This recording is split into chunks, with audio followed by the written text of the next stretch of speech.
সকাল থেকেই রেজিনগরের আন্দুলবেড়িয়ায় পথে প্রচারে তৃণমূল প্রার্থী, পায়ে হেঁটে বাড়ি বাড়ি গিয়ে জনসংযোগে আতাউর রহমান। এদিন আন্দুলবেড়িয়া ১ নম্বর গ্রাম পঞ্চায়েতে চলে প্রচার। দলীয় কর্মীদের সাথে নিয়ে জনসংযোগে অংশ নেন তৃণমূল কংগ্রেস প্রার্থী। প্রচারে বেরিয়ে কি বললেন তৃণমূল প্রার্থী? দেখুন, রেজিনগর বিধানসভায় তৃণমূল কংগ্রেসের প্রতিদ্বন্দ্বী কে হবে সেটা তিনারা ঠিক করবেন।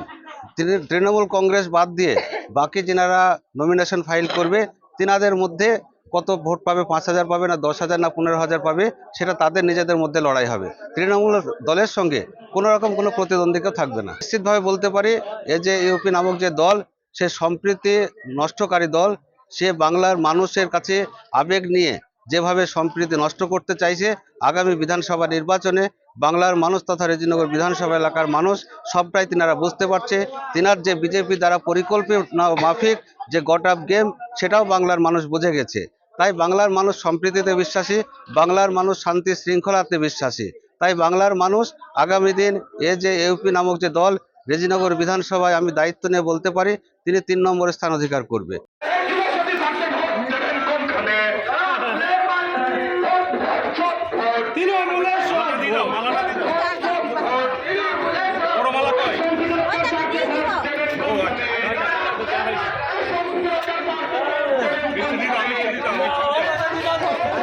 রেজিনগরে তৃণমূলের পাশাপাশি ময়দানে রয়েছে আমজনতা উন্নয়ন পার্টিও। এখানে প্রার্থী হয়েছেন আমজনতা উন্নয়ন পার্টির চেয়ারম্যান হুমায়ুন কবির। এখন দেখার ২৩শে এপ্রিল ভোটে কার দিকে রায় যায় জনতার। Bureau report, Madhyabanga news. Manmohini health care, স্বাস্থ্য সেবায় অটুট শ্রেষ্ঠত্বের শিরোপা।